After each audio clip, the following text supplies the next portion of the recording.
프랑스 파리 동쪽에 위치한 상파뉴의 중심 도시 랭스, 그곳에는 경외감을 느끼게 하는 거대한 랭스 대성당이 있습니다.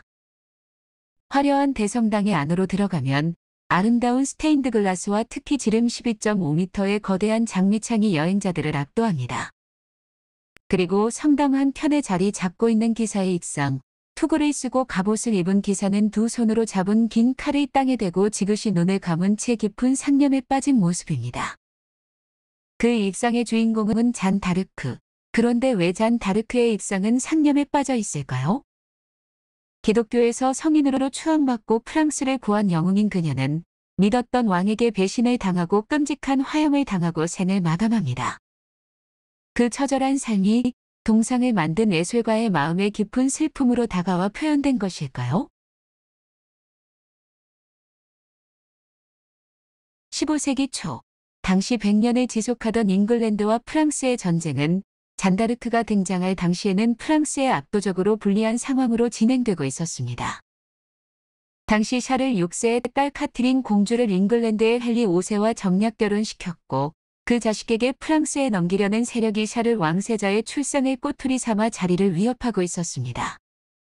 샤를 6세가 정신질환을 앓고 권력의 뒷자리로 물러나자 왕세자를 미는 오를레앙 공작과 이들을 반대하고 나선 부르고뉴 공작의 권력 다툼이 시작되었고 샤를 6세의 사망 이후 부르고뉴 공작이 잉글랜드군과 동맹음으로써 결국 한동안 휴전 상태였던 프랑스와 잉글랜드의 전쟁이 재개되었습니다. 프랑스 왕위계 승권 전쟁이었던 만큼 모든 전쟁은 프랑스 내에서 치러졌고 100년간 지속된 전쟁으로 프랑스는 초토화되었고 백성들은 왕과의 다툼의 병사로 동원되어 의미도 없이 죽어갔습니다. 프랑스인들은 도버 해협을 건너온 잉글랜드군의 횡포에 적개심을 품게 되었고 그 시기가 프랑스인들이 정체성을 찾고 똘똘 뭉치는 계기가 되었습니다.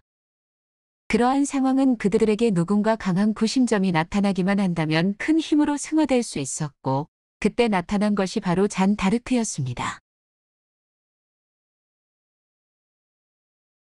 프랑스 동네미에서 한 소장농의 딸로 태어났고 어렸을 때부터 신앙이 독실했던 잔 다르크는 16살 즈음 발로와 왕가의 샤를 왕세자를 도와 프랑스의 침범한 잉글랜드군을 무리치고 프랑스를 구하라는 천사의 계시를 들었습니다. 당시 샤를 6세의 아들 샤를 왕세자는 프랑스 북부 지역을 잃어버리고 대관식도 치르지 못한 채 잉글랜드와 부르고뉴 동맹군에 밀려 프랑스 남부 지역에 머물고 있었습니다. 부르고뉴의 귀족들은 잉글랜드의 헨리 6세에게 프랑스 왕위를 넘겨주려 하고 있었고 샤를 왕세자는 출생의 문제에 충격을 받아 사실상 전의를 상실한 채 신흥성에 거의 도피 상태로 머물고 있었습니다. 신의 계시를 받은 잔 다르크는 자신이 받은 계시를 실천하기 위해 마을을 떠나 신흥성에서 왕세자에게 아련을 요청했고 잔 다르크의 이야기를 들은 샤를 왕세자는 접견을 허락하였습니다. 처음에는 그녀를 의심하여 낡은 옷을 입고 신하들 속에서 모습을 감추고 있었는데 잔 다르크는 샤를 왕세자를 바로 알아보고 앞에 가 무릎을 꿇었습니다. 그리고 천사의 계시를 받았으며 잉글랜드 세력을 축출하고 왕세자가 왕으로 즉위할 수 있도록 돕겠다고 엄숙하게 맹세를 했습니다. 샤를 왕세자는 지푸라기라도 잡는 심정으로 잔 다르크에게 의지했고 잔 다르크는 오랫동안 잉글랜드군에게 포위되어 있던 오를레앙 지역으로 병사를 몰고 달려갔습니다.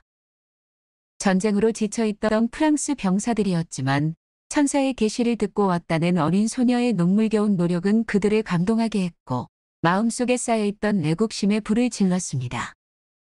잔 다르크는 흰 갑옷을 입고 병사들 앞에서 직접 전투를 지휘했고 그녀가 이끄는 프랑스 병사들은 치솟은 사기로 영국군을 무찌르기 시작했습니다. 진실로 천사의 계시를 받은 탓인지 어려운 상황을 기적 같은 승리로 이끌며 열세에 몰려있던 프랑스군을 단숨에 승세로 끌어올렸습니다. 전쟁의 승리로 랭스 지역을 차지하자 잔 다르크는 샤를 왕세자의 대관식을 적극적으로 추진했고 영국의 헨리 6세보다 앞서서 샤를 왕세자의 프랑스 왕 즉위식이 거행되었습니다. 이로써 샤를 왕세자는 샤를 7세로 프랑스 왕으로 인정받게 되었고 그 모든 것은 신의 계시를 받은 한 명의 소녀가 이루어낸 일이었습니다. 그러나 샤를 7세는 결국 잔 다르크를 배신합니다. 파리 탈환을 통해 잉글랜드군의 완전 축출을 주장하는 잔 다르크의 말을 무시한 채 1년을 보내다 다시 전열을 가다듬은 잉글랜드군의 반격이 시작되었습니다. 샤를 7세는 잔 다르크 덕에 프랑스 왕으로 즉위했지만 오히려 그녀의 치솟는 인기를 질투했고 귀족들도 갑자기 부상한 잔 다르크를 시기하였습니다. 그들은 잉글랜드군의 재공격에 소극적으로 나섰고 잔 다르크는 다시 한번 갑옷을 입고 전장에 내몰렸습니다.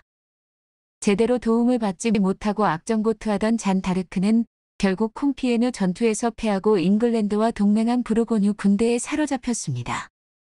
부르고뉴는 잔 다르크를 잉글랜드 군대의 몸값을 받고 팔아넘겼고 잉글랜드는 다시 샤를 7세에게 잔 다르크의 몸값으로 엄청난 금액을 불렀으나 샤를 7세는 그 제안을 거부하고 잔 다르크를 구하려는 노력을 하지 않았습니다. 잔 다르크가 적지진에서 죽어가도록 내버려 둔 것으로 샤를 7세에게 잔 다르크는 자신의 권위를 침범하는 신의 계시만을 부르짖는 성가신 존재였던 것입니다. 잔 다르크는 잉글랜드와 부르고뉴의 주도하에 이루어진 7번의 재판 끝에 마녀 이교도 우상숭배의 죄를 뒤집었었고 중세 기독교는 신성한 신의 중개자인 사제를 거치지 않고는 신의 계시를 받을 수 없다고 주장하며 그녀를 이단으로 몰았습니다. 잔 다르크는 끝내내 자신에게 내린 신의 계시를 부정하지 않았고 그리고 결국 로앙의 광장에서 끔찍한 화형으로 19세의 나이로 인생을 마쳤습니다. 과거 프랑스 왕들은 왕위에 오르면 랭스 대성당에서 대관식을 거행했습니다. 샤를 왕세자가 대관식도 치르지 못한 채 잉글랜드와 부르고뉴 동맹군에 밀려 프랑스 남부 지역에 머물고 있었을 때 잔 다르크의 등장으로 랭스 지역을 되찾고 랭스 대성당에서 샤를 7세가 무사히 대관식을 치르고 왕위에 오를 수 있었습니다. 이를 기려 잔 다르크 동상을 랭스 대성당에 모셨는데 동상이 위치한 아비디아 예배당은 1429년 7월 17일 샤를 7세 대관식 때 잔 다르크가 앉았던 곳이라고 합니다. 성당 한편 상념에 빠진 채 서 있는 잔 다르크의 모습에서 그녀의 비장한 삶의 슬픔으로 가슴이 먹먹해지는 것을 느낍니다. 신은 정말로 존재하는 것일까요?